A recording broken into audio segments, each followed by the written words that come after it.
משה עברי סוכניק, נולדתי בנובמבר 1949 בתל אביב, גדלתי בתל אביב עד גיל 11, בגיל 11 עברתי לקיבוץ שער העמקים כילד חוץ. ההורים שלי עלו מפולין לארץ בשנות ה-30 המוקדמות.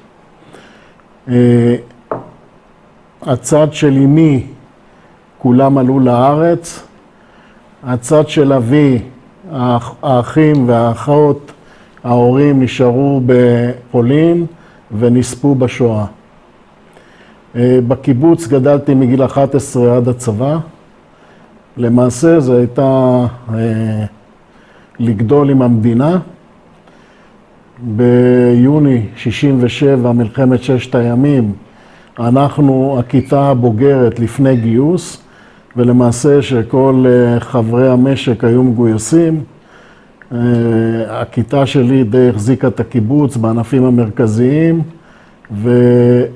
והתגייסתי בנובמבר 67, ותכף נדבר על זה. התקופה בקיבוץ הייתה אחת התקופות היפות בחיי. החינוך שקיבלתי, התקופה בכלל, אני חושב במדינה, לפני מלחמת ששת הימים, הייתה אווירה של ציונות, של יצירה. לקיבוצים היה תפקיד מאוד חשוב.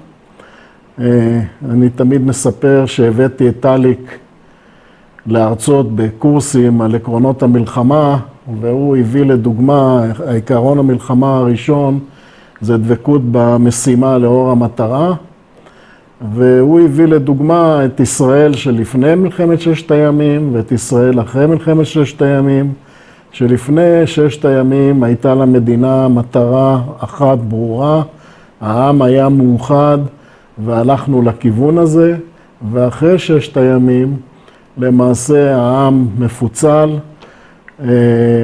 ואין מטרה ברורה, וזאת בעיה של מדינת ישראל למעשה עד עצם היום הזה. התגייסתי בנובמבר 67 לקורס טייס, עברתי את כל המבדקים,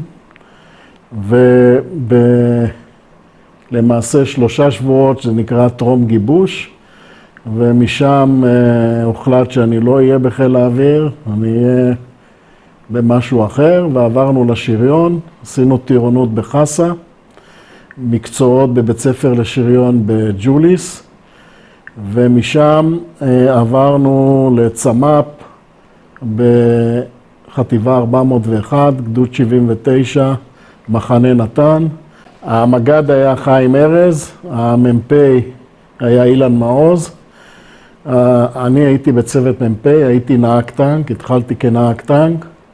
הצוות שלי כלל את אהרון נרקיס שהיה תותחן, ביום כיפור היה מ"פ ונפל בשבי במצרים, והטען קשר היה קלמן דינס שנפצע במלחמת ההתשה, ונדבר עליו אחרי זה על יום כיפור. משם הלכתי בזימון ישיר לקורס מפקדי טנקים בשבטה, ומשם לקורס קצינים בבה"ד 1, וההשלמה הייתה בג'וליס וב-302. לציין 2 דברים קורס קצינים.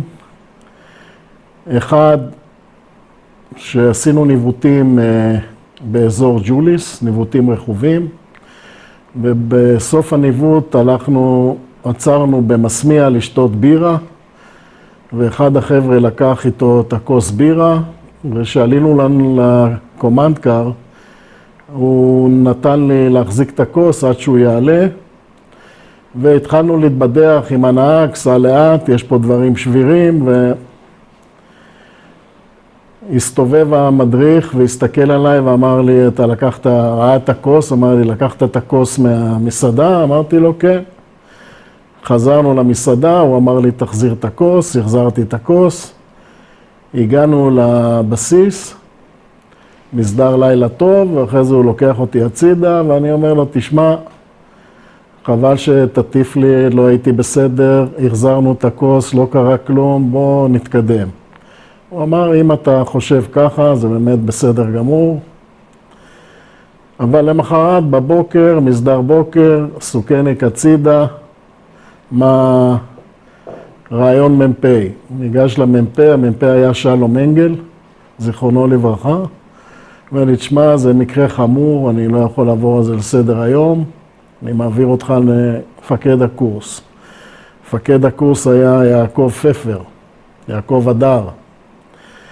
נכנסתי לרעיון, אומר לי, תשמע, זה אירוע חמור מאוד, אני חייב להעביר אותך למפקד בית ספר. אמרתי, אוקיי, מה אני עכשיו אתחיל להגיד? זה לא אני, כן אני כבר חושב שאני עם רגל בחוץ. חיכיתי כמה ימים לרעיון מפקד בית ספר שהיה ציפורי, ונכנסתי לרעיון. איך שאני נכנס, הוא לוקח את המאפרה שהייתה על ידו, זורק אותה באוויר, עושה ככה ותופס את המאפרה. הוא אומר לי, תשמע, אתה רואה, מה שאני עשיתי עכשיו זה שוויץ. אם זה היה נופל לך בעין, מה היה שווה כל השוויץ הזה? אותו דבר אתה, לקחת זה, אם מישהו היה רואה מה היו אומרים על קצינים בצה"ל וכן הלאה, איזה נזק זה היה עושה. בוא, שב, תגיד לי מה קלרה עוד עובדת בלול בקיבוץ, וזה, ותחזור לקורס, ואני מקווה ללחוץ לך את היד בסיום הקורס. אז זה, אני בזכותו של ציפורי, היום הגעתי לאן שהגעתי. הדבר השני שאני מציין, הקורסים היו טובים, בסך הכל באמת נתנו לנו כלים לפקד. אבל בקורס קצינים הייתה אז מגמה לא לתת לצוערים לישון. והיו קוראים אותנו מסדר לילה טוב, היה מסדר השכמה וכן הלאה וכן הלאה, ובעקבות זה היו לנו המון תאונות. אחד הוריד את האצבע שהוא ניסה להחזיר קפיציות לסדן, אחד הלך, נגמר לו הטנק, נפל, כל מיני דברים כאלה, המון פצועים שאני חושב שצה"ל התבגר מאז ולמד, אבל אז הייתה אידיאולוגיה והיה רע מאוד. כמו שאמרתי, הקורסים נתנו לנו באמת כלים טובים לפקד על הטנקים, ומשם חזרנו והתייצבנו בגדוד. הגדוד הראשון שהתייצבנו זה היה גדוד 79, שישב ברפידים, המג"ד היה ינוש. אחרי זמן קצר הוחלט להקים את גדוד 195 כגדוד טנקים, ואז גדוד 195 היה גדוד חרמש, נתן פלוגת חרמש לכל גדוד, לגדוד 46 ולגדוד 79, שהיו אז חטיבה 401, וגדוד 79 וגדוד 46, כל אחד העביר פלוגת טנקים לגדוד 195, וככה נהפך הגדוד לגדוד טנקים, והגדודים האחרים, גדודים של טנקים עם פלוגת חרמש בתוכם. המג"ד היה יוסי פלד.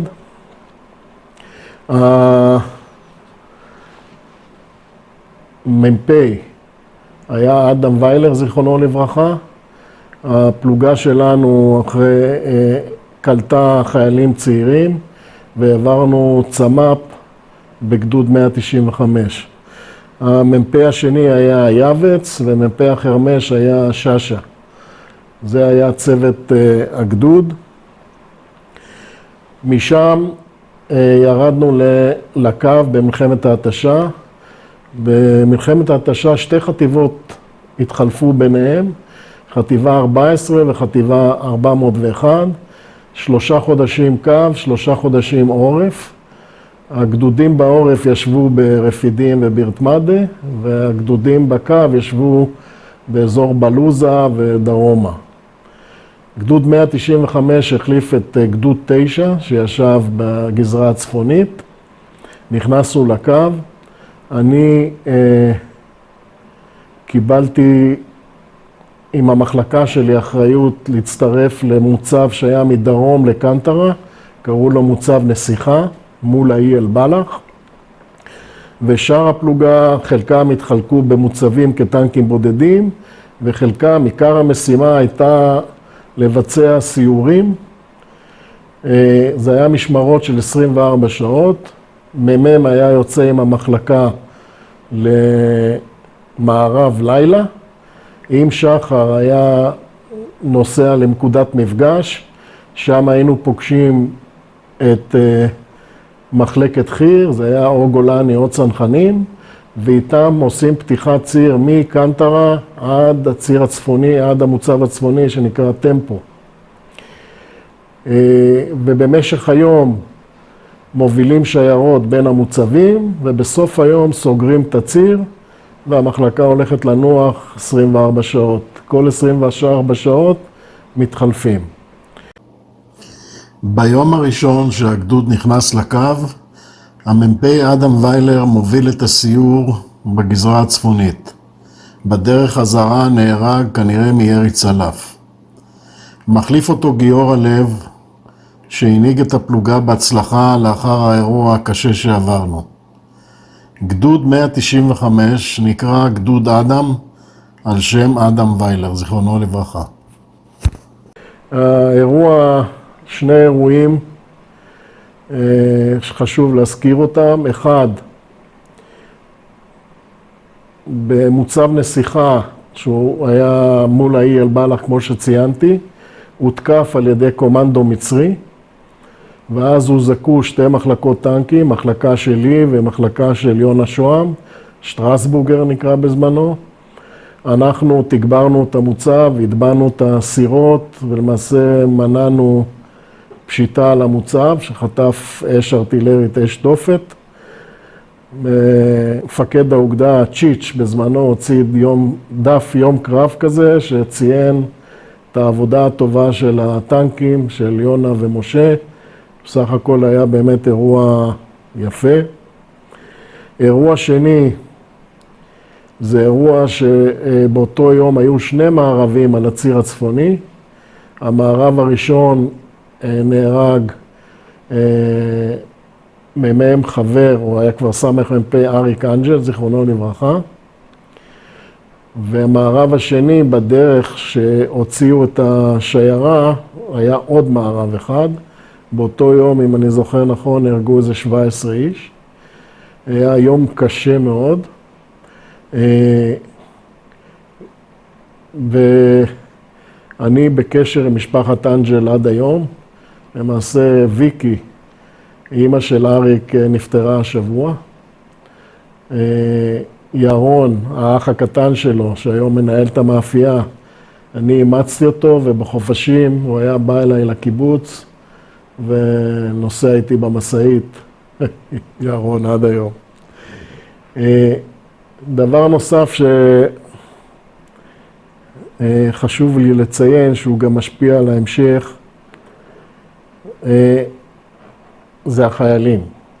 החיילים, הפלוגה שלנו הייתה פלוגה למד, בדרך כלל זה הייתה בוגרי מחזור מאי, חיילים מאוד מקצועיים, חלקם או רובם לא הלכו לקורסים של מפקדי טנקים ונשארו בקו, וחלקם היו ציוד קו. הגדודים היו מתחלפים והם היו עוברים מגדוד לגדוד, כך שהם הפכו קודם כל באמת הטנקיסטים הכי מקצועיים שאני מכיר. אנחנו בזמנו היינו עושים מאות קילומטרים עם הטנקים בשבוע. כל פתיחת ציר כזה, הלוך חזור, זה איזה 40-50 קילומטר. אתה עושה את זה כמה פעמים בשבוע, זה מאות קילומטרים, והם הכירו את הטנקים. היה לי תותחן בשם ציון אלקובי, שנהרג אחרי זה מלחמת ההתשה, שאני הייתי בקורסים, שהוא, הטען היה חלש מאוד, הוא תוך כדי תקריות או תרגילים, היה עובר מתת תותחן לתת טען, מתקן מה שצריך, חוזר לתת תותחן ומתפקד. בשאר החיילים, גם כאלה ששרדו, זה גרעין של חבורה מאוד מקצועית, שגם היית צריך יכולות פיקוד מאוד מיוחדות. הם לא חיילים שאתה יכול לתת להם פקודה, או אתה אומר לו, אם אתה לא תעשה, אני אשפוט אותך, אכניס אותך לכלא. הוא אומר, תכניס אותי לכלא, רק תוציא אותי מאחור הזה. ובאמת, הם מסתכלים, יש מפקד שהוא יודע להוביל, יודע מה שהוא אומר, הם הולכים אחריו. שומעים בקשר. שומעים בקשר. יש כאלה שהם יודעים, עם זה הם היו עולים לעמדה, הנהג היה אומר למת"ק, אני לא יורד עד שאתה לא משמיד את המטרה הזאת וכן הלאה. וזו הייתה תקופה מאוד שהיא ביגרה אותנו, בגיל צעיר אתה כבר מאבד חברים, המלחמה הזאת הייתה קשה, ובכלל אנחנו פגשנו את השכול מהר מאוד, שרק הגענו לצבא עוד בתקופת הצמ"פ, אז הייתה תקופה שהעבירו את החללים של 6 הימים מקבורה ארעית לקבורה קבועה. ואנחנו היינו עושים 2-3 משמרות כבוד ביום. זאת אומרת, רק התחלנו את הצבא, זה מה שהתחלנו, זה במשמרות כבוד. זאת אומרת, פגשנו את השכול מוקדם מאוד, וזה דברים שמאוד השפיעו עלינו גם בהמשך. אני אשאל שאלה, מגיע קצין צעיר, יורד לקו ל3 חודשים, 3 חודשים של פעילות מבצעית תחת אש, מה קורה לקצין צעיר, איך הוא מתבגר, איך הוא שומר, וקצת ציינת את זה, על יחסים עם החיילים, איך הוא שומר על הקשרות הטכנית של הטנקים? קודם כל, יש אמרה שאומרת שהמבחן העליון של לוחם זה בשדה הקרב. אז הראשון שהתמוטט בקו, זה היה חניך שקיבל, חניך מצטיין בקורס בקק"ש. זאת אומרת, אחרי שבוע כבר פינו אותו והוא לא החזיק מעמד יום אחד. אז כמו שאמרתי, אתה פה צריך יכולות, קודם כל להיות מקצועי. המקצועיות מובילה, רואים שאתה יודע מה אתה מדבר, אפשר לסמוך עליך, אפשר ללכת אחריך, אז החבר'ה האלה יעברו דרך קירות בשבילך. ומלחמת ההתשה, כשמה כן היא, אתה בסוף, אני בסוף מלחמת ההתשה, שהפכתי להיות סמ"פ ואחרי זה להיות קמב"ץ, בתום השירות רציתי להשתחרר, למרות שרצו שאני אשאר בקבע ואמשיך לחתום, ואפילו המח"ט דוביק תמרי והמג"ד הגיעו לקיבוץ לבקש שיאשרו לי לחתום קבע, ואני, שאלו אותי מה אתה רוצה, אמרתי אני רוצה הביתה. ובאמת חזרתי לקיבוץ, השתחררתי, הייתי חייב איזושהי תקופת התאווררות, כי התקופה הזאת היא באמת הייתה מורכבת, שוחקת, והיה צריך לראות משהו אחר. אז השתחררתי, חזרתי לקיבוץ. בתקופה הזאת חברתי לצוות הנהגים, הייתי נהג משאית בקיבוץ, סמי-טריילר. הייתי צריך את השקט הזה, אני עם המשאית, עם הרדיו, נוסעים לאילת, שומעים רדיו לבד. זו הייתה תקופה מאוד שאהבתי אותה. בינתיים, בתקופה הזאת, הקימו את חטיבה 600. חטיבה 600 הוקמה על בסיס בוגרי מלחמת ההתשה, וזה היה חוזקה, אנשים עם ניסיון, אנשים טובים, גם מפקדים, גם חיילים. אני הייתי בגדוד 407, המג"ד הראשון היה איתן אריאלי, הסמג"ד היה עובד מעוז, המ"פים היו גדעון גלעדי, זיכרונו לברכה, אבי שאול, זיכרונו לברכה, וגבי ורדי. אלה היו המ"פים. הקמנו חטיבה בשדה תימן. הייתי קמב"ץ של הגדוד הזה. כמה חודשים לפני יום כיפור עשינו תעסוקה בגזרה הצפונית, בבלוזה, ואני זוכר שראינו את המצרים בונים את הרמפות הענקיות האלה ולא הבנו מה בדיוק הם עושים. וביום כיפור הרמפות האלה בגזרה הצפונית, על הרמפות האלה למעשה המצרים השמידו את גדוד 9 של חטיבה 14 שרץ עם הטנקים לתגבר את המעוזים.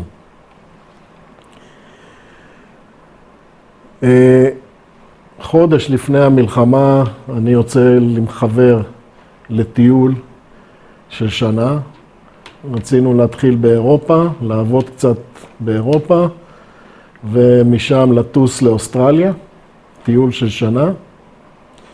המלחמה, מלחמת יום כיפור, תופסת אותנו בלונדון אחרי חודש. אנחנו רואים את השידורים ב-BBC, רואים בטלוויזיה את רמת הגולן ומה קורה בסיני, ואני אומר לחבר, אין ברירה, חייבים לחזור, זה מלחמה. ביומיים הראשונים היה מאוד קשה להשיג טיסה, זאת אומרת, היה בלתי אפשרי, גם לא היו טיסות, והמעט טיסות שהיו לקחו טייסים, רופאים, דברים כאלה. השגנו כרטיסים לשמיני לחודש. הטיסות היו רק בלילה, פחדו שפה ייפלו מטוסים. הנספח הצבאי, שאני לא זוכר מי זה היה, אמר לנו, תשמעו, אתם עושים שטות שאתם חוזרים לארץ, המלחמה הולכת להיגמר, אתם חוזרים, אתם תשבו על הדשא בתל השומר, וחבל, אני מזכיר שחזרנו על חשבוננו, לא שזה מישהו פינה לנו מקום במטוס. אני אמרתי לחבר, אנחנו חוזרים בכל מקרה, לא נשארים פה. אוקיי, נחתנו בלוד, בנתב"ג, ב-2 בלילה. דבר ראשון, החרימו לנו את הדרכונים, אמרו, חסרים טנקיסטים, ואתם לוקחים אתכם לג'וליס, לצוות אתכם על טנקים. הגענו בשעות לילה מאוחרות, שחר של 9 לחודש לג'וליס, אלפי אנשים שוכבים על התשעים של ג'וליס, ושתי פקידות רושמות כל אחד שמגיע. אני נרשמתי בתור מ"פ, למרות שמעולם לא הייתי מ"פ. אמרו לי, שב על הדשא, יצטרכו, יקראו לך. למחרת, זאת אומרת שהעיר היום, ראיתי שלא יוצא כמעט כלום, ואני רוצה לחזור לחטיבה שלי, לגדוד 407 שנמצא בסיני כבר. קפצתי למפקדת הגיס שישבה בקסטינה, הלכתי לשלישות, אמרתי, חבר'ה, אם אתם לא מוצאים לי שיבוץ עד הערב, אז אני יורד לסיני לחבור לחטיבת האם שלי, חטיבה 600. באמת אחרי צהריים הודיעו לי שאני מצטרף לגדוד שמקימים אותו עכשיו, שהמג"ד הוא אהוד ברק. לך תיפגש איתו, נפגשתי עם אהוד, מעולם לא ראיתי אותו לפני זה, לא הכרתי אותו. אמר לי, תשמע, אתה מ"פ ב', יש במשטח של התותחנות, של מדור תותחנות, 6 טנקים מזוודים, מאוישים, וכל טנק שתצליח להביא עד הבוקר, זאת תהיה הפלוגה שלך. בבוקר מגיעים מובילים ואנחנו יורדים לסיני. לקחתי מגפון והלכתי שם על הדשאים שהחבר'ה רובצים שם, והודעתי במגפון שאני מקים פלוגה. כל מי שיצליח לבוא עם טנק עד הבוקר למשטח תותחנות, יכול להצטרף לפלוגה שלי ויורדים לסיני. בין ההמון הזה פגשתי ממם שגם הוא היה ממם בגדוד 407, קוראים לו בארי מרט, זיכרונו לברכה, שהוא חזר גם, נדמה לי, מאיטליה, הוא היה איש ביטחון. אמרתי לו, בוא תצטרף לפלוגה שלי, והלכתי למשטח תותחנות לראות את הטנקים, לעשות מסדר, לראות במה מדובר. זה כבר היה ערב. הצוותים לפני הטנקים, ואני עובר לראות מי זה האנשים, ואז אני פוגש את זה שהיה טען קשר שלי, שהייתי איש צוות, קלמן דינס, שהוא נכה צה"ל ממלחמת ההתשה. הוא אומר לי, עם שרוולים ארוכים, הוא אומר לי, תשמע, אתה לא מכיר אותי, אני לא מכיר אותך, אני פה תותחן בצוות הזה, אני יוצא למלחמה,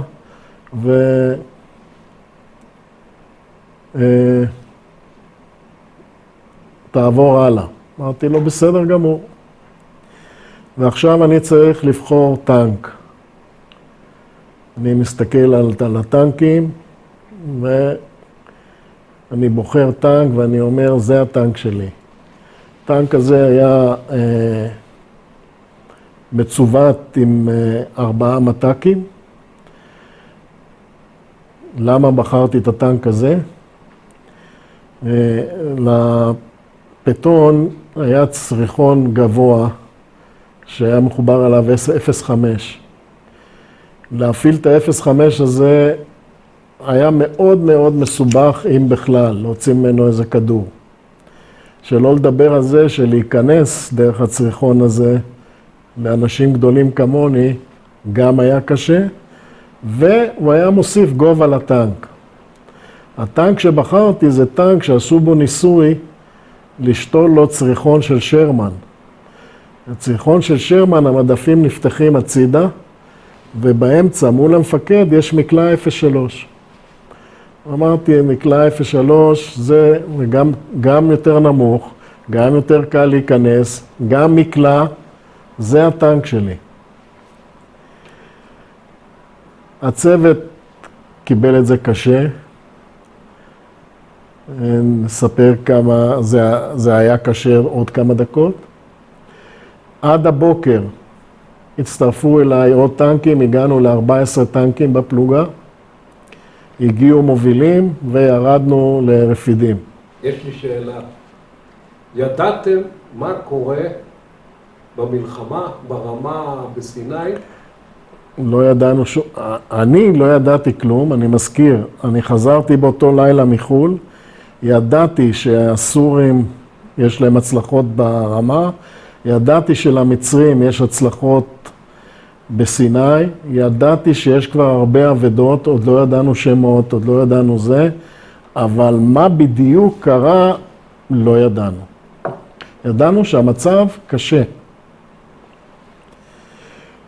עכשיו הגענו לרפידים, ומרפידים על זחלים לטסה. פה כבר חלק מהטנקים שהצטרפו, שהביאו אותם מסדנאות בג'וליס, נתקעו.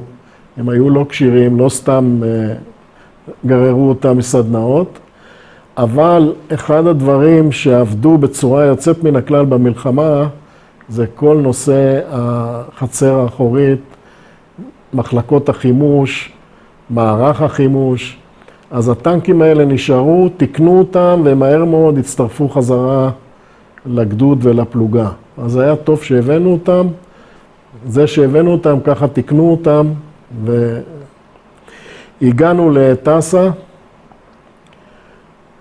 הימים הראשונים הפכנו להיות עתודה פיקודית, זה היה גדוד גדול, רענן, גדוד מלא.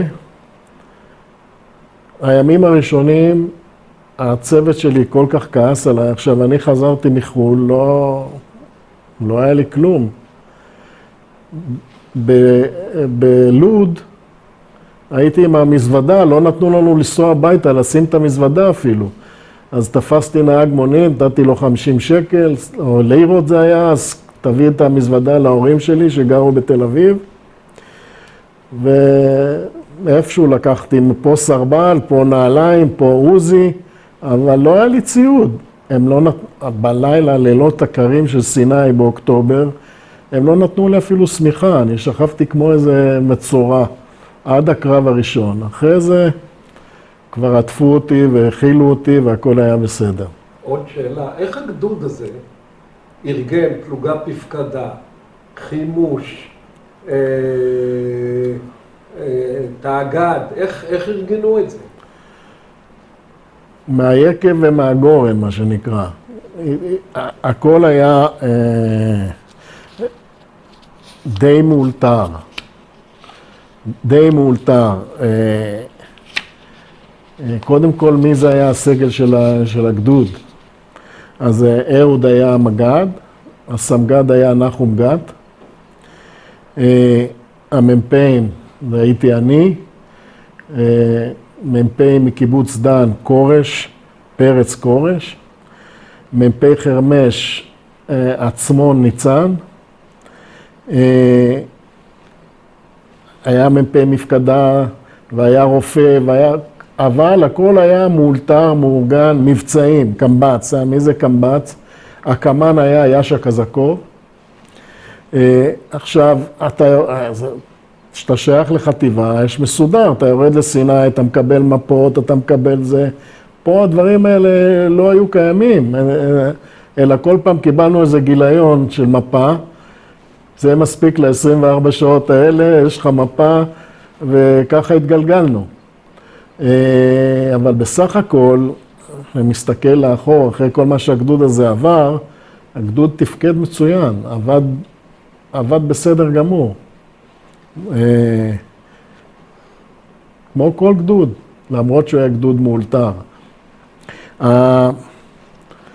המ"מים שלי,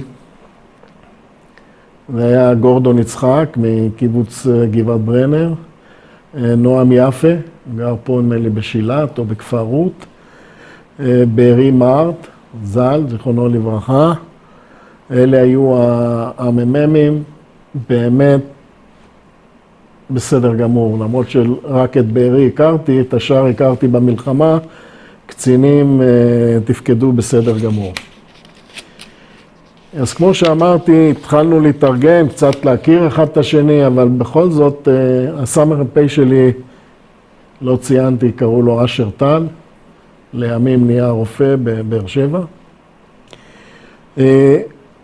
והיינו עתודה פיקודית, כעתודה פיקודית, כמה פעמים הקפיצו אותנו, יש פריצה במיתלה, עכשיו רצים מטסה דרומה. אין, יש עכשיו פריצה בבלוזה, חוזרים, מסתובבים, ככה יומיים שלושה היינו עתודה כזאת. ואז החליטו לצרף אותנו לחטיבה 460 של גבי אמיר, לקראת הצליחה. אני זוכר את זה, זה היה ערב, כשהצטרפנו לחטיבה, הגיעה יפה ירקוני ועשתה ערב הוואי לחטיבה, שרה ודבר המח"ט, וידענו שלמחרת אנחנו אמורים לצלוח את התעלה. בלילה מתישהו הגיעה הודעה שהצנחנים תקועים בחווה הסינית, ומשימה של הגדוד זה לחבור אליהם ולעזור לחלץ אותם. נסענו בתנועת לילה לכיוון החווה הסינית, למרחב לצומת של ציר טרטור עכביש, ומשם נערכנו בעמדות, חיכינו לאור ראשון, באור ראשון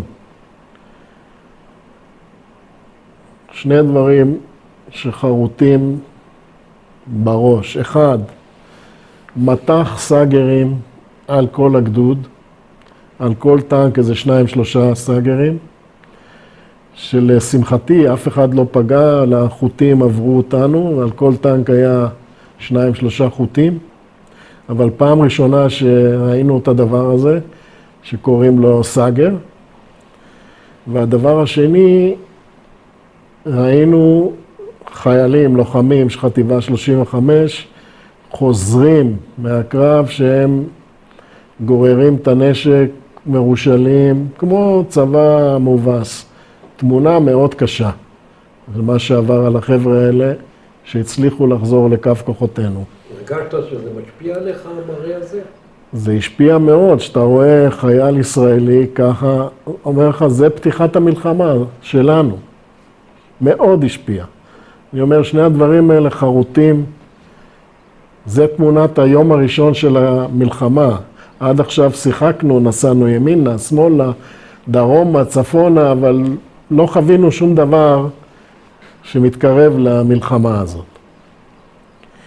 ואז המג"ד עשה חבירה עם גדוד 890, עם איציק מרדכי, ביקש שיפתחו רימון עשן אדום, זיהינו איפה הצנחנים, ותוכנית הגדודית זה להסתער ולחבור לצנחנים, כאשר הפלוגת טנקים השנייה של הגדוד בחיפוי, אני מוביל את ההסתערות עם המג"ד, אחרינו פלוגת החרמש והתאג"ד והרופא. אין ארטילריה, אין שום דבר, אין מודיעין, זאת אומרת, אנחנו לא יודעים למעשה על מה אנחנו מסתערים. אם אני לא טועה, היו איזה טנק אחד או שניים שמהר מאוד השמדנו אותם, אבל הגבעות נראות חשופות, אתה לא רואה חיילים, אתה לא מבין מה, על בדיוק לאן אתה מסתער. אני, תוך כדי הסתערות, השמטתי את מחלקה 3 של בארי מרט לחיפוי באגף השמאלי, חיפוי קרוב. הטנק שלו נפגע, אני לא יודע אם הוא נפגע מסאגר או נפגע מפגז ארטילריה שפגע על הצריח. בכל אופן הוא נהרג במקום, הצוות שלו המשיך לתפקד. וחברנו לצנחנים. עכשיו, בדיעבד, אני יודע שעלינו על גדוד חי"ר 16 המצרי. אתן לך אחר כך איזו סכמה של הגדוד, איך הוא נראה פרוס. ופה התחיל עכשיו קרב מעניין שכל טנק נלחם על השרידות שלו, כי למעשה הם במחפורות או שוחות אישיות שהם חפרו קו ראשון, קו שני, קו שלישי, ותוך כדי זה שמתחילים לפנות את הצנחנים אחורה, עכשיו כל טנק נלחם על החיים שלו. עברת את השורה הראשונה ולא הרגת את כולם, ואתה בשורה השנייה, אז תוקים לך RPG מאחורה. טנקים התחילו קדימה, אחורה, להילחם מלחמה שלא התכוננו אליה, להילחם בחי"ר קרוב ביעד מחופר. תוך כדי הדבר הזה אנחנו חוטפים מטח טילים מצפון. בדיעבד אנחנו יודעים שהיה שם גדוד הנ"ט של החטיבה. ואני מקבל פקודה מהמג"ד, מאהוד, להסתער צפונה, לשתק את המקור שממנו מסכן את הגדוד באגף למעשה. ואני כמ"פ נותן פקודה, ימינה פני קדימה הסתער, ומתחיל להוביל את ההסתערות. עכשיו, קו ההתקדמות שבחרת, יש האזור שאנחנו מדברים עליו, הוא אזור טרטור 42, שממנו צפונה יש שתי חוליות, שתי גבעות חוליות, שעליהן פרוס גדוד 16 המצרי, ואני יודע בדיעבד. ואני נוסע, אחרתי קו התקדמות, שאני למעשה תופר את כל השוחות האישיות של השורה הראשונה של גדוד 16. עכשיו, אתה מתמודד אחד עם עשרות חיילים שמסתובבים ברגל, ולא מתרגשים מזה שנוסע טנק ויורה, ויש לך את השוחות האישיות האלה, שעד שאתה לא ממש קרוב, אתה לא רואה שיש שם מישהו. גם מאוד קשה לראות, בטח עם העוזי הרבה יותר קל לראות לתוך שוחה כזאת, או לזרוק רימון וכן הלאה. ואתה לבד. אני עוד לא יודע שאני לבד.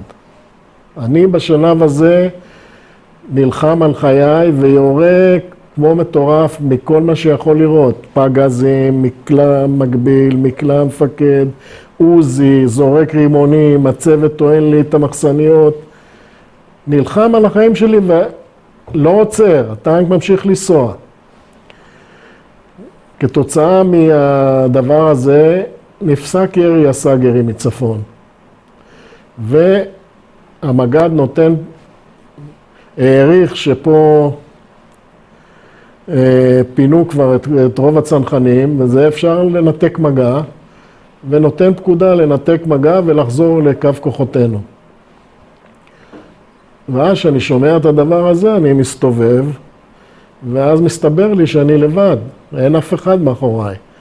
או שטנקים נפגעו, או בקיצור, אין אף אחד מאחוריי, אני לבד, איזה קילומטר ומשהו בתוך השטח. ועכשיו מתחיל למחשבות איך אני מנתק מגע וחוזר לקו כוחותינו. הזכרתי את שתי החוליות האלה, שאני עכשיו ביניהם, ואני רואה על ראש החולית השנייה טולר וחיילים סביבו. עכשיו, נסביר את הסיטואציה הזאת שאתה נמצא וסביבך עשרות חיילים מצרים שמסתכלים עליך ואתה מסתכל עליהם.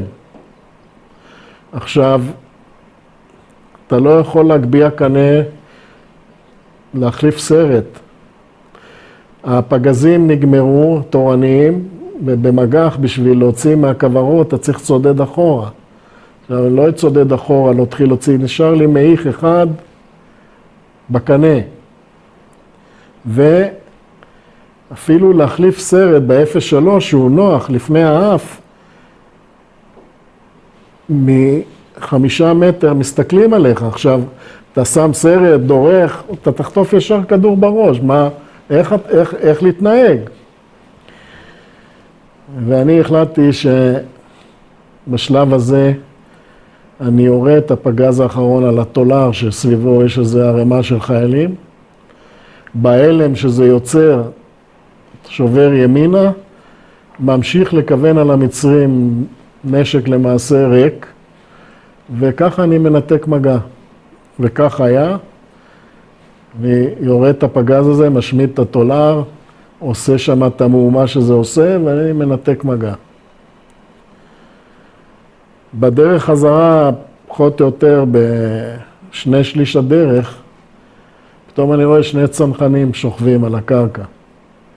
ואני עוצר על ידם, וקורא להם לעלות. ונהל אותם דו-שיח, והם לא רוצים לעלות. במקרה זורקים תרמיל אחד על הטנק, והם חבר'ה תעלו, בואו תעלו. ואז אני חוטף RPG, בגלגל תמך מרכזי. אני רואה את הפגיעה, הטנק לא נדלק, לא כלום, אבל הבנתי שחטפתי RPG. החבר'ה האלה מסיימים לנסוע והם רצים ברגל, ואני חוזר לקו כוחותינו.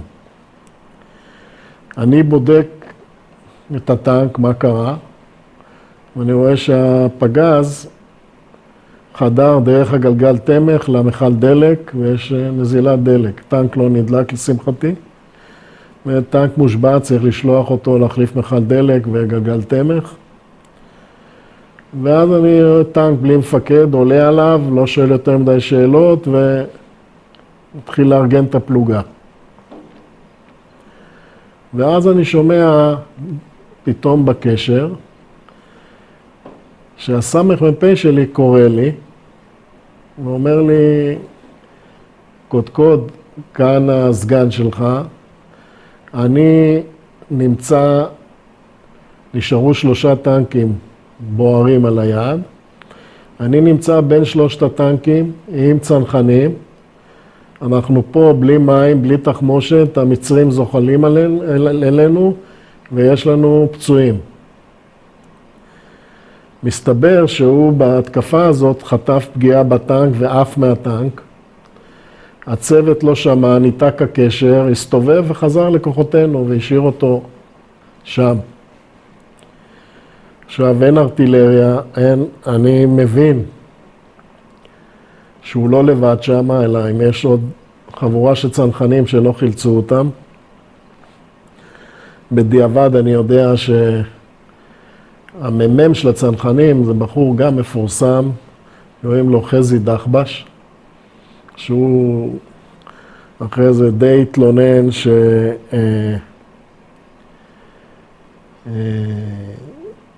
הגדוד הפקיר אותו, הלך לטסה, התארגן ולא חילצו אותם ולא פינו אותם וכן הלאה. ואז אני אוסף מכל הפלוגה, קודם כל אני מבין שאני עכשיו על הטנק שלו, שהוא שם. אני אוסף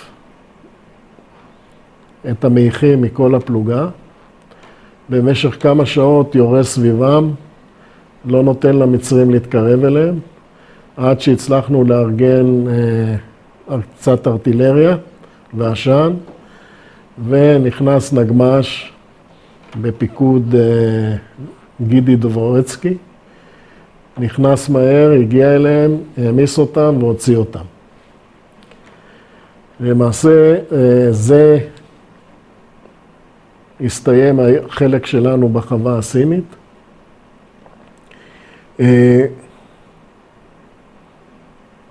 בדיעבד, ולקח הרבה זמן ומכל מיני מקורות, לי להבין מה קרה שם, מה היה שם בחווה הסינית.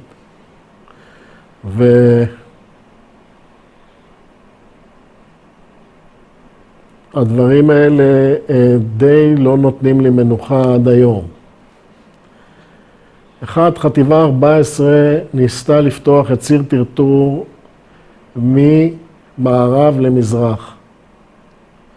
הוביל שם את ההתקפה מ"פ ב' של גדוד 407, גדעון גלעדי, זיכרונו לברכה, וקיבל שם את עיטור הגבורה. הוא נהרג שם, והסמ"פ שלו, רוגוזינסקי. היה שם קרב קשה מאוד. זאת אומרת, ידעו שיש שם בעיה. אחריו חטיבה 14 הכניסה את הגדוד של שונארי, גדוד צנחנים, שגם הוא נכנס ממערב למזרח, חטף נפגעים, חילץ את עצמו בשן ועין ולא הצליח לעשות שם. זאת אומרת, היו כבר 2 התקפות. אחרי זה חטיבה 14 קיבלה ת"פ, גדוד מ-421, מחטיבה 421 של עמי מורג, וגדוד 609 600, לא? מחטיבה 600, 409, לא 609, ושזה יתקוף מצפון לדרום, ועמי מורג מדרום לצפון. שני הגדודים האלה, אחד כמעט לא הגיע למגע, 409, ועמי מורג פגש את שונארי, מהר מאוד הבין, חטף איכשהו התקרב, הבין אין לו מה לעשות שם, וגם הוא לא ביצע יותר מדי דברים שם. אחרי כל זה, שכבר ידוע שיש שם יעד מבוצר, שולחים את חטיבה 35 לחפש ציידי טנקים. וזה נגמר כמו שזה נגמר, שפה חבר'ה מבית השיטה, שונארי מבית השיטה, פגש את גיל דוד מ-35 וכן הלאה, אמר לו, תשמע, יש שם גיהנום, שתוך כדי פקודה ב-162 ל-35, גיל דוד עולה ואומר, אני פגשתי את שונרי שאומר ככה וככה, אמרו לו, סתום את הפה, תתקדם. ואנחנו נכנסנו אחרי זה גם כן, שיודעים, אפס מודיעין בעניין הזה. זאת אומרת,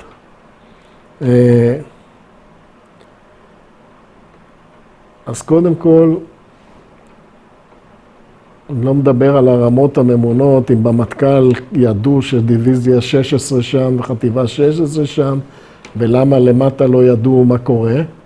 ואני מדבר על בסוף כוחות נלחמים, מודיעין שטח, אתה יודע שאתה הולך ויש שם אגוז קשה לפיצוח, ולמרות זה, ופה אני מתחבר לספר שכתב עודד מגידו, חמוטל ומכשיר לא בידינו, איך 8 פעמים תקפו את אותם גבעות, באותן התקפות לא מוצלחות, בכל התקפה כזאת, הרוגים, פצועים, שבויים, ולא הפיקו לקחים בעניין הזה. זה קרה כנראה גם בעוד מקומות. רוצה להגיד שאנחנו דור שגדל אחרי 6 הימים. חינכו אותנו שהטנקים מסתערים, המצרים מורידים את הנעליים ובורחים. להפך, עוד סיפרו שבשרמן יש צפצפה ותפעיל את הצפצפה, זה עוד יותר מפחיד. זה לא מה שקרה ביום כיפור. המצרים הפיקו לקחים, אימנו את החיר שלהם, תקפו עם חיר אבוי נ"ט, ואנחנו לא התאמנו להתמודד עם הדבר הזה. שלא לדבר על קידום טק"א וחיזוק טק"א, כי הם יודעים שעם חיל האוויר הם לא יכולים להתמודד, וחיל האוויר למעשה לא ראו אותו בשטח, עד שאנחנו עברנו לצד שני והשמדנו את צוללות הטק"א בשביל חיל האוויר. אז זה הסיפור של החווה הסינית. רוצה להגיד דבר נוסף, שהוא משהו דומה לקרב לטרון. לטרון נלחמו, וכל העתודות הירדניות הלכו ללטרון, וזה אפשר ללכת לירושלים ולהציל את ירושלים. אז מה שקרה פה, חטיבה 14 ואחרים התנגשו בחווה הסינית, אבל קילומטר משם, ציר עכביש, נסעו כוחות וצלחו את התעלה. זאת אומרת, זה לא היה לריק, היה אפשר לעשות את זה יותר טוב, אחרת, אבל הדבר הזה אפשר, וזה ממש עניין של קילומטר, ציר עכביש, שכוחות ייסעו עם כל הדוברות והזה, והצלחו את התעלה, תוך כדי הגיהנום הזה שקורה בחווה הסינית. משם התארגנו, ולמחרת צלחנו את התעלה. מה היה מצב הגדוד כשיצאתם מהחווה הסינית? תשמע, הגדוד קודם כל היה צריך לעשות מלא מחדש, ודבר שני, להתארגן על טנקים. טנקים נשלחו לתיקונים, ארגון מחדש. אני לא זוכר בכמה סד"כ הצטמצם, אבל קודם כל השארנו 3 טנקים על היעד, שנשארו שם. אחד הדברים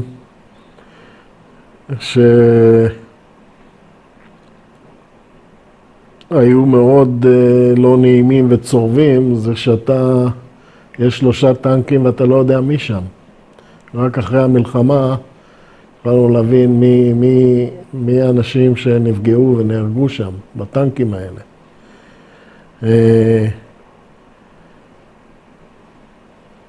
לאהוד היה איש צוות 5 מסיירת מטכ"ל, ישי יזהר, סגן אלוף, שחטף כדור בראש בחווה הסינית ונהרג. לא שמעת את זה בקול של המג"ד שיש לו הרוג בצוות וכן הלאה, אבל זה היה קרב קשה מאוד. המ"פ חרמש נפצע קשה ופונה. קיצור, היינו צריכים לקק את הפצעים. רופא נהרג. הגדוד היה צריך להתארגן, אבל לא היה יותר מדי זמן. מה שיש, יש, ועם זה צולחים. ואני אומר לך שעוד פעם, מה שאני מציין את הכוחות הלוגיסטיים, במיוחד את החימוש, שהקצב של התיקון טנקים והחזרה לקשירות ודחיפת טנקים קדימה היה מהמם. טנק שלי נפגע בחווה הסינית, הלך לתיקון, החליפו מכלי דלק זה, חזר אליי, הלך לו עיני הסופי, תיקנו אותו, חזר אליי. בקיצור, העסק עבד. היום אני חושב שהמצב אחר מבחינת הקשירות והיכולות לעשות את זה, אבל גם הטנקים אחרים. צלחנו את התעלה.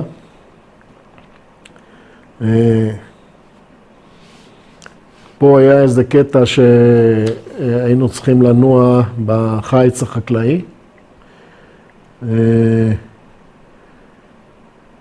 המתח והחלחול של מה שקרה לי בחווה הסינית, שאני מוביל כל הזמן, ובחלק מהמקומות לבד, ואני יושב איתך פה היום, במצבים האלה הרבה או שנהרגו או שנפלו בשבי.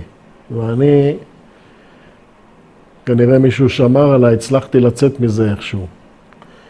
אז בחווה, בקטע הזה, כל המלחמה למעשה הובלתי את הפלוגה והגדוד. אבל בקטע הזה של החיץ החקלאי, נתתי פקודה למ"מ אחד, גורדון, שיוביל את הפלוגה ואני אחריו. הייתי צריך את המנוחה הזאת, לראות את הדברים קצת בפרופורציה. הגענו אחרי זה לאזור שנקרא צומת צח, מתחם שנקרא צח. שם המצרים, מעבר לארטילריה וקטיושות שירו על ראש הגשר, הגיעו עם מסוקים וגלגלו חביות נפלם על הטנקים. כל העולם ירה לכיוון של המסוקים האלה ופגע, לא רק אנחנו. ומסוק אחד שהתחיל לבור על יד הרוטור והתחיל להנמיך, את הפגז האחרון הוא חטף ממני. עכשיו, בקטע הזה גם כן, היות ואתה לא מכיר את הצוות, זה צוות שאני לא, אפילו, לא, רק קיבלתי אותו, הייתי איתו 24 שעות, עוד לא יודע מי נגד מי, אז גם פה אני מכוון על הנותן פקודת אש, ופתאום אני מרגיש שאני נופל קדימה, נופל אחורה, מה קורה? הנהג מרוב התרגשות נוסע אחורה, תעמוד. והתותחן אומר לו, תראה, במקום לראות הוא מסתכל עליי, נותן לו בעיטה בגב, תוציא כבר את הפגז. אז בסוף אף פגז חלול, והמסוק הזה לא נשאר ממנו כלום חוץ מהרוטור. משם המשימה הבאה שלנו הייתה לפשוט על סוללות טקה. עשינו את זה, אם אני לא טועה, 2 פשיטות כאלה. שם כבר לא, ההתמודדות הייתה יותר להתמצאות והניווט, להגיע למקום. היו חיילי חי"ר, אבל זה כבר לא אותו דבר, לא חבר'ה שנלחמים. המטרה הייתה להגיע, להרוק את המרכז של הסוללה, את הרדאר שלה ומרכז האש, ולנטרל אותה. כמובן שיש כאלה שלא יתאפקו וגם יערו על הטילים, הטילים כאלה מתחילים להשתולל, אבל בסך הכל כמונו עשו עוד גדודים, תקיפות על סוללות טקה, וזה למעשה פתח את המרחב, וחיל האוויר התחיל לעבוד ביותר חופשיות, ולתת את תרומתו בצורה כזאת או אחרת. משם המשכנו לפאיד, למרחב פאיד, הג'ניפה, מתחמים שנקראו בולוניה ומוצב האנטנה. שם הקרבות באמת כבר היו יותר פתוחים, יותר מול רקם, או BMPים, או טנקים, יותר דברים שאנחנו רגילים להתמודד איתם, לא להתמודד עם חי"ר מטווחים 0 וכן הלאה. היה כבר הרגשה שאנחנו על הסוס. בהחלט. הייתה פה הרגשה שאנחנו, קודם כל באמת מתקדמים. תשמע, אני אז לא ידעתי על כל ההתקפות של השמיני באוקטובר שנכשלו וכן הלאה, והתקפות הנגד. זאת אומרת, אנחנו לא היינו שותפים להם, אני הגעתי בכלל אחרי זה, אבל פה בהחלט הייתה הבנה שאנחנו יוצאים למרחבים, ופה אנחנו שולטים יותר טוב. פה אני רוצה לציין, בלילה נכנסנו לחניון לילה חטיבתי. באזור של פאיד או בולוניה, אחד המקומות האלה, ועושים ספירת בלאי, ומסתבר שחסר לנו נגמש של חרמש. וכבר לילה, אהוד בא אליי, אומר לי, תשמע, קח פיקוד על הגדוד, אני הולך לראות מה קורה, והתחילו לשאול מי ראה, מה ראה, וכנראה שמישהו ראה, באזור היה שם מכלי נפט, נגמש שחטף פגיעה. אהוד אמר, אני הולך לראות מה קורה עם הנגמש הזה. הוא אמר, מה אתה? איך אתה הולך? הוא אומר, אני מכיר את זה, יהיה בסדר, אם המח"ט תתקשר, תגיד לו שאני כבר חוזר, אתה תמשוך את הזמן, הכל יהיה בסדר. והוא יוצא בחושך, לבד, מחפש את הנגמש הזה. אחרי 2 קילומטר הוא פוגש את הפצועים ששרדו מהנגמש חוזרים, הביא אותם וכן הלאה, אבל אומץ לב יוצא דופן של המג"ד. באירוע הזה כנראה נהרג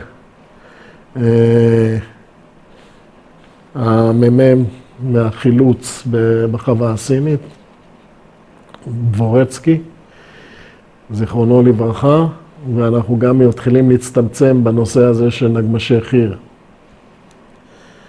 ואז מתקבלת הפקודה לרוץ, להתחיל לקטר את הארמיה השלישית, והמשימה להגיע לצומת כביש סואץ קהיר.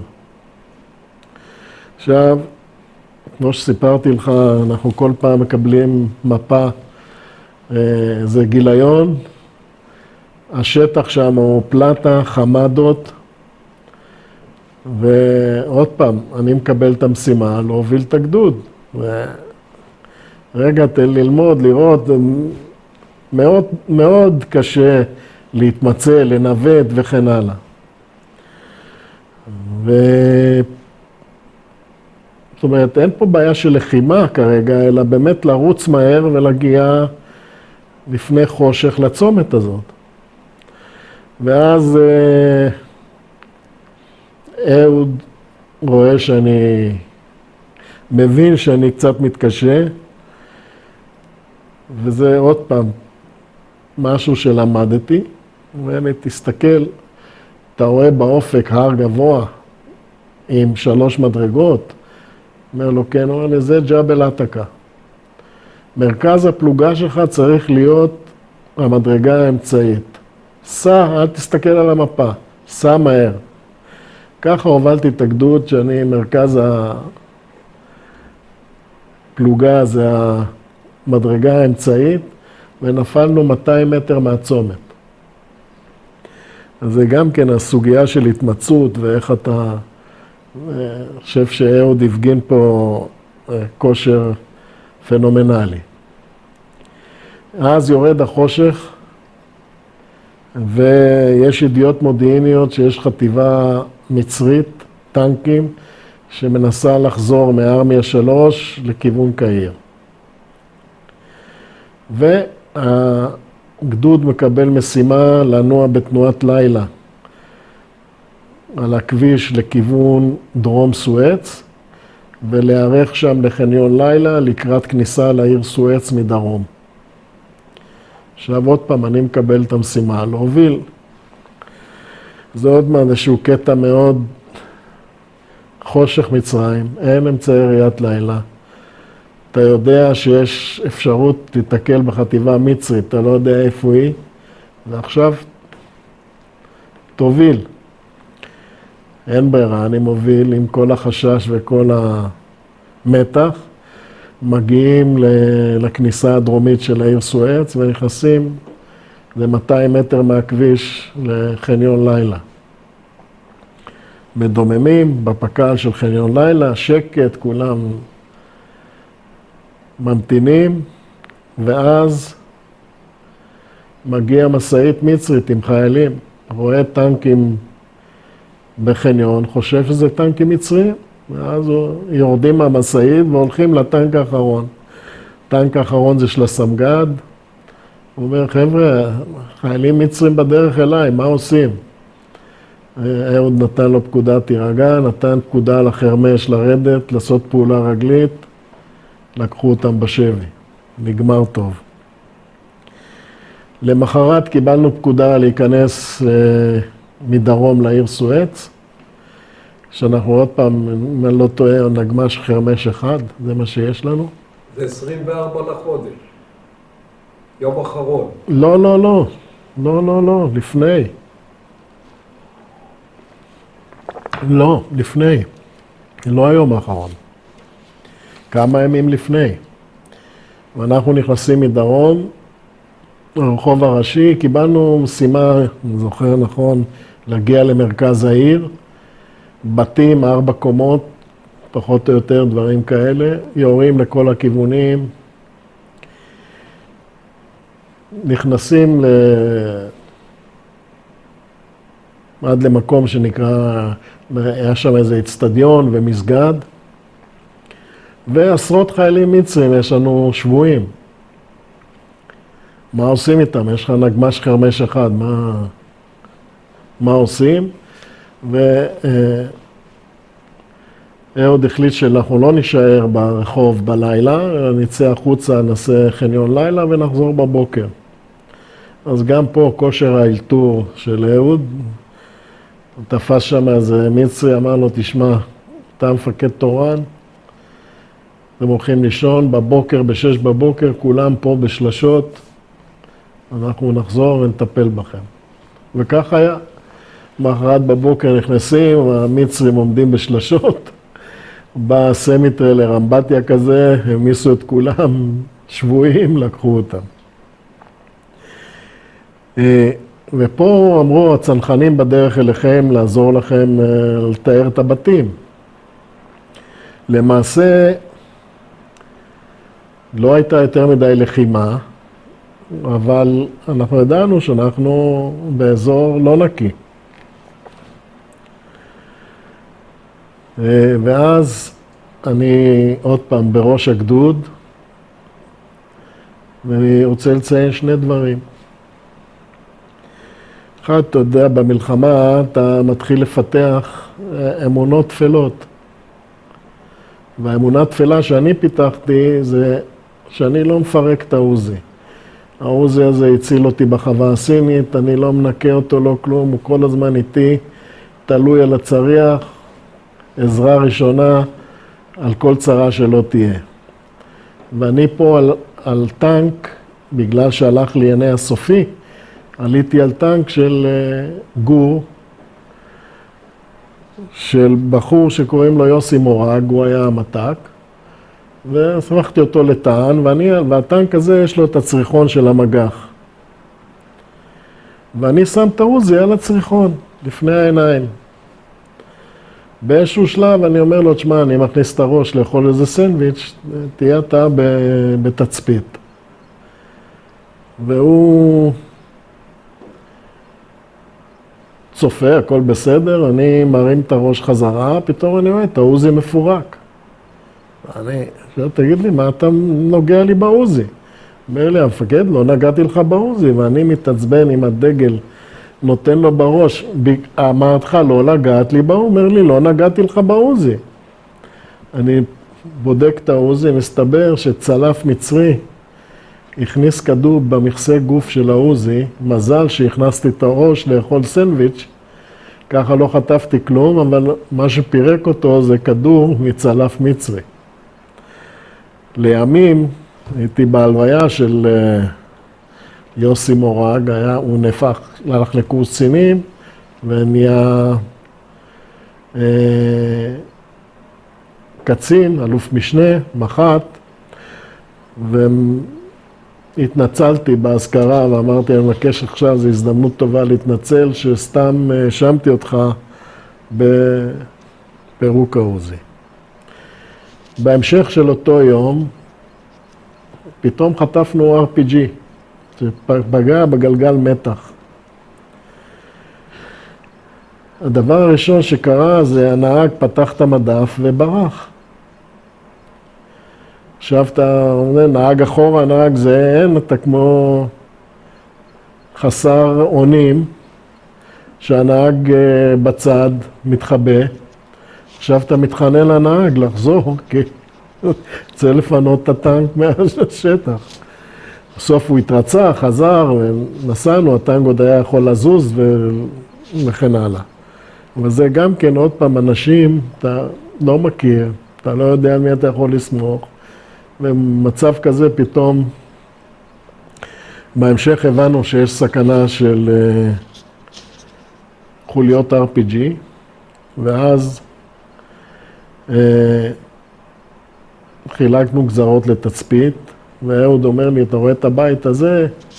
שים לב, בדלת כל פעם יוצא מישהו ומציץ, עוד מעט כנראה יצא משם איזה RPG, בוא נשים עליו קנים, שמנו בגלל שהיה טווח קצר, כיוונתי את הקנה דרך הקנה, טווח 0, ובאמת באיזשהו שלב יוצא RPGיסט,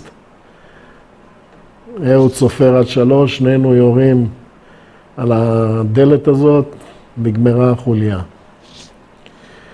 בהמשך אהוד עם עוד טנק חבר למג"ד 433, והציר שהגדוד פתח, הגדוד פתח, הפך למעשה לציר פינוי מרכזי של חטיבה 500, שהתחילו לעבור זחלמים הלוך ושוב, להוציא פצועים ונפגעים דרכנו, כי הציר שלהם, שהם נכנסו ממערב למזרח, סך הכל היה עם אויב, היה קשה מאוד לבצע שם איזה שהם חילוצים.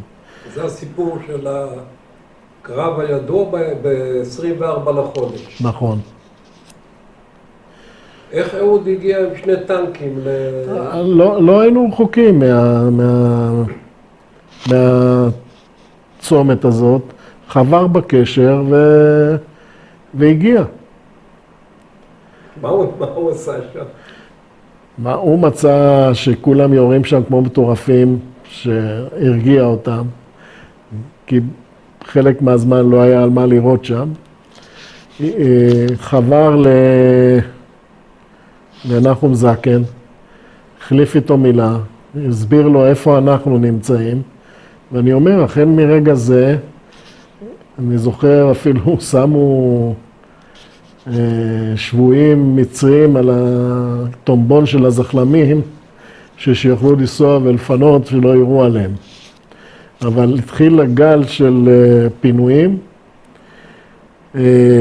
באותו יום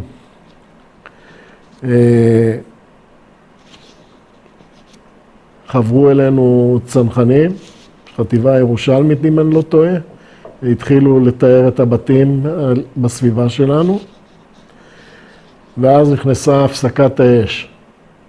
ערב הפסקת האש, שיירה של החימוש של הגדוד, שתקנה את הטנק שלי, שהחליפו לו עיני הסופי, ומסתבר שבדרך הם גם עלו על מוקש, תקנו לו את הזחל וכן הלאה. השיירה הזאת חטפה ארטילריה של כוחותינו, רסיק אוויר, ומי שהוביל את הטנק זה היה התותחן שלי, אוחיון יצחק, נפגע מהרסיק אוויר הזה ואיבד יד. נפצע ואיבד יד, והיו פצועים קשה באירוע הזה של אש כוחותינו, על שיירה ממש בדקות האחרונות לפני הפסקת האש.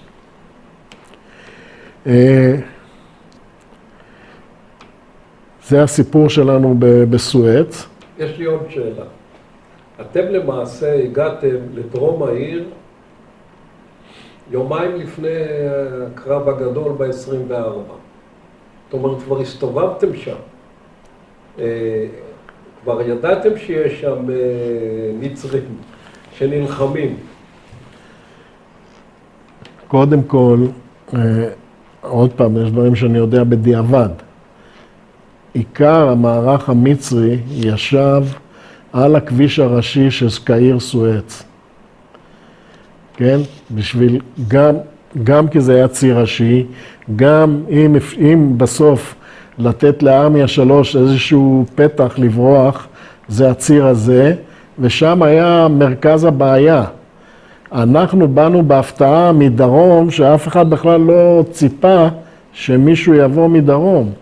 לכן, שאנחנו התמודדנו בימים הראשונים, RPG פה, RPG שם, לא ניהלנו את הקרבות הנוראים האלה שחטיבה 500 ניהלה. זה היה משהו אחר לגמרי.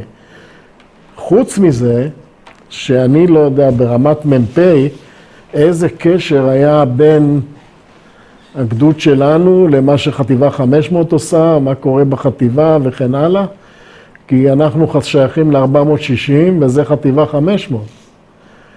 ושאר חטיבה 460 הלכה, אני לא יודע לאן, לא זוכר בדיוק לאן, אבל אני באותו זמן לא ידעתי מה עובר על חטיבה 500. עכשיו משם העלו את הגדוד חזרה לגזרה המזרחית, לחצות את התעלה ולהיערך מול ארמיה 3.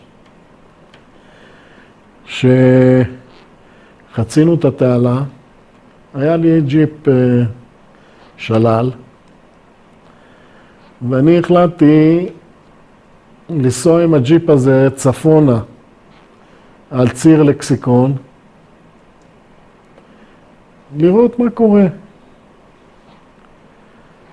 לא ידעתי איפה קו כוחותינו או לא, אבל אמרתי ניסע איזה 1-2 קילומטר, נתרשם. ואז נדהמתי לראות עשרות טנקים פגועים, חלקם חבוקים עם טנקים מצריים. עכשיו, הטנקים האלה, רק לחטיבה 600 היו הטנקים מהסוג הזה, הטנקים הכי מתקדמים. זאת אומרת, אני הבנתי שפה חטיבה 600 נלחמה, לא ידעתי עוד כמות הנפגעים ושמות וכן הלאה, אבל הבנתי שפה היה קרב רב אמר על הדבר הזה. ואחרי שנודע לי השמות של הנופלים וכן הלאה, שאת רובם הכרתי ממלחמת ההתשה, זה לא נתן לי מנוח, וקראתי כמעט כל ספר על חטיבה 600, כולל את הספר של נחצ'ה, בשביל להבין מה קרה לחברים שלי. השעות. השעות, כן. השעות, ספר השעות. השעות שלוקח ימים לקרוא אותו, כן. ספר מאלף, באמת. אני קושר את זה, ואז אחרי תקופה קצרה, גדוד 100 הפך להיות גדוד 532, ואני עזבתי את הגדוד, חברתי חזרה לחטיבה 600, וקיבלתי את פלוגה למד בגדוד 410, והתחברתי שוב לחטיבה.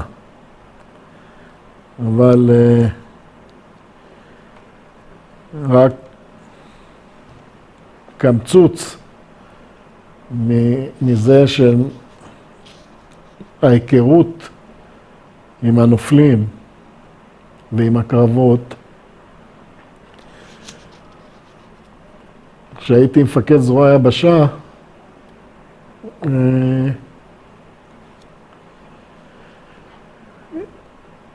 יצרתי קשרי ידידות טובים גם עם מפקד המרינס וגם עם סגן מפקד המרינס.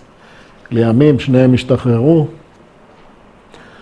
וסגן מפקד המרינס, כל פעם שיש משהו שקשור לישראל, הוא תמיד שולח אליי. אז הוא שלח לי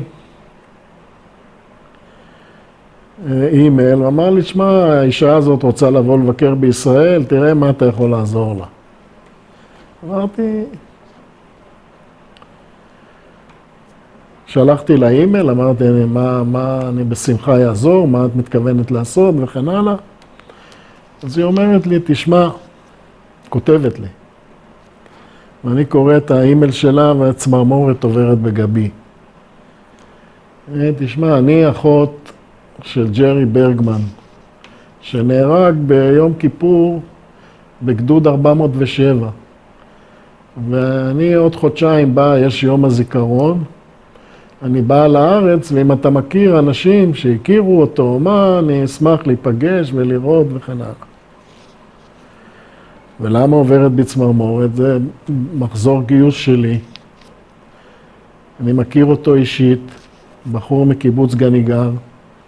הייתי בחתונה שלו, הייתי בהלוויה שלו. בן כיתה שלי נשוי לאשתו. אומר לו, מה זה מכיר את ג'רי ברגמן? יודע מי זה. זה רק לחדד הקשר שלי לחטיבה 600 ולמה שהיא עברה, זה רק דוגמה, כן? לזה שאני מכיר את האנשים היכרות אישית, חלק גדול מהנופלים. זה הסיפור של יום הכיפורים. אני, כמו שאמרתי, חזרתי לחטיבה 600, והמשכתי בגדוד 410, עד שהפכתי להיות מג"ד 410. ב-80-81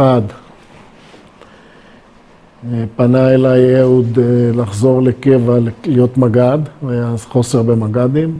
אמרתי, נחזור לשנה להיות מג"ד. חזרתי וקיבלתי גדוד 184, אבל אחרי שנה פרצה מלחמת שלום הגליל. אז כבר נשארתי, הכל היסטוריה, כבר נשארתי בקבע. הגדוד, להבדיל מיום כיפור, היה מוכן היטב למלחמה הזאת. גם ידענו מה המשימות שלנו. גם ידענו איפה האויב, איזה אויב, למה לצפות. התאמנו כמו מטורפים. ששאלו אותי, מי האנשים מי אלה שהשפיעו עליך, או לקחת מהם דוגמה וכן הלאה. אז אני חושב שהראשון זה שהיה בסדר כרונולוגי, יאנוש, שכמ"מ צעיר מאוד התרשמתי ממנו מהמקצועיות, מהיסודיות, מהיוזמה, מזה שאומר ורואה שדברים קורים. אחרי זה היה אמנון מרתון, שהיה מח"ט, היה מג"ד 410, ואחרי זה הפך להיות מח"ט 600. בחור חכם בצורה בלתי רגילה, יוצא דופן, חושב תמיד אחרת, מחוץ לקופסה, אחד הדברים שהוא ניסה להכניס, ואני ניסיתי בעקבותיו, כדוגמה, זה התקפה בשדרות. תשמעו, אנחנו תוקפים בקו. מבחינת בטיחות זה הכי נכון. אבל אם ניקח את החווה הסינית, אם היינו תוקפים בשדרות, ואחרי כל טנק שנלחם בתעלות חי"ר האלה, היה טנק נוסף, ועוד טנק, אחד היה מחפה לשני, אחד היה יותר איזה עומק, שלא נדבר על זה שלא כל טנק היה צריך לחפש את הציר שלו, את הנתיב שלו, את המעברים בשדות מוקשים וכן הלאה. הכין ערכת שקופיות לדבר הזה, באמת מחוץ לקופסה, בהרבה דוגמאות. השלישי זה כמובן אהוד ברק. המנהיגות, השקט, ההתמצאות בשטח, והאומץ לב. זה דברים איך אומרים, כמו שאמרתי, בסוף אתה נמדד בשדה הקרב. יצירתיות. יצירתיות. והאחרון שאני רוצה לציין זה מפקד האוגדה, עמנואל סקל. אדם פשוט, ישר, מקצוען אמיתי, שהכין אותנו לשלום הגליל בצורה יוצאת מן הכלל. אין, באמת, ירד לפרטים, הרג אותנו, נימן אותנו, בדק אותנו, ובאנו מוכנים למלחמה הזאת, ואני חושב שתפקדנו מצוין. הגדוד נלחם בגזרה המזרחית, בעיקר מול הסורים. הציר שלנו היה ציר 2/3 הרכס בג'בל ביר אדר.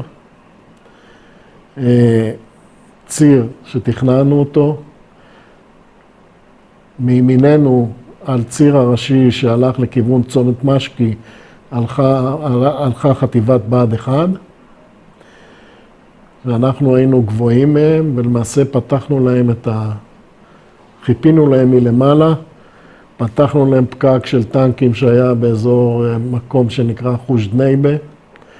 בהמשך ניהלנו קרב והשמדנו את הטנקים של חטיבת 91 הסורית שישבו על צומת משקי. ובהמשך המשכנו וחברנו לחטיבת הצנחנים של נחמיה תמרי, זיכרונו לברכה, והובלנו את החטיבה לכיוון ג'אב ג'נין. עוד פעם, מלחמה שהתכוננו אליה כמו שצריך, ידענו מה רוצים מאיתנו, ידענו מה קורה סביבנו, ואני חושב שזה תרם לתפקוד יוצא מן הכלל של הגדוד. כשהייתי מפקד זרוע היבשה, היה לנו, רוצה לציין שני דברים. והיו לנו המון תקלות של ירי כוחותינו וכן הלאה, ועשינו תחקיר והגענו למסקנה שהחוליה החלשה זה המ"מ. מ"מ הולך בזימון ישיר, בא, אם נפל לו ליפול על אימון טוב, אם לא, ישר לקו, ועכשיו הוא קבל משימה לצאת בלילה לבצע מערב, הוא צריך ללמוד את הציר, הוא צריך להכין את המחלקה, גדול עליו, ואז קוראים תקלות. בעקבות זה שיניתי את מסלול ההכשרה, שיניתי את קורס הקצינים, עשינו אז סמלים בכירים במחלקות על מנת לחזק אותם, וזה עשה שינוי משמעותי בעניין הזה. אז זה בעניין לבנון. משם עברנו ללבנון השנייה. שוב, צה"ל לא התאמן. אני תחקרתי את אוגדה 162 אחרי המלחמה. האנשים הכי טובים שיש לנו, טנקים הכי טובים שיש לנו. ואתה רואה מה קורה ליחידה שלא מתאמנים ולא מוכנים, ולא יעזור שום דבר, אי אפשר לקרוא ספרים ולהגיע לתוצאות. איך המלחמה יושבת לך פה, יום כיפור? היא באה לבקר אותך? אני לא מסוגל לסלוח ולקבל על מה נהרגו החברים שלי, על קרבות שהם נתנו את נשמתם, שלא הכינו אותם נכון, שיצאו בלי מקלעים, בלי הכנה, בלי מודיעין, בלי ארטילריה,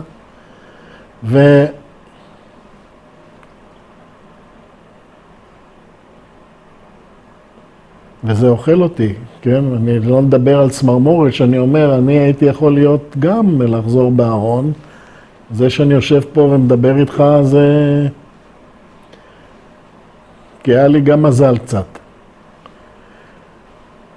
ולכן אני בכל תפקיד שהייתי, עד היום, נושא האימונים והכנת הכוח, הוא דבר ראשון אצלי.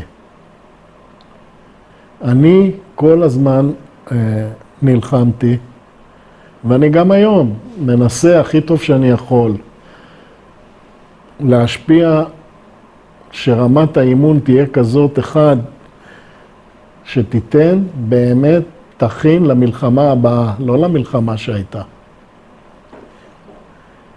אני, גם בעקבות התחקיר הזה שעשיתי על הקצינים וכן הלאה, אמרתי, אני רוצה להסתכל בעיניים של קצין שיוצא מבה"ד 1, ולהגיד לו שנתתי לו את כל הכלים שהוא יוביל מחלקה בקרב וינצח. אותו דבר לקורס מ"פים, אותו דבר לקורס מג"דים. זה, אתה שואל אותי מה הולך על הגב שלי? זה מה שהולך על הגב שלי. ולא נותן לי מנוח. זה מה שהביא אותי לקרוא את כל דף בספר של נחצ'ה. אנשים בחטיבה לא קראו את הספר הזה, אני קראתי אותו מאלף עד תף, כי רציתי להבין מה קרה, איפה נהרגו החברים שלי, מה קרה להם, ועל מה שילמנו מחיר כבד כזה. ואני אומר לך, אני נלחמתי לא בחטיבה, אבל אני הקמתי את החטיבה הזאת בין מקימיה, ואני מכיר את האנשים ואת החללים, וזה לא עוזב אותי. אשתי הורדת עליי, תגיד לי, כמה אתה יכול לקרוא על יום כיפור?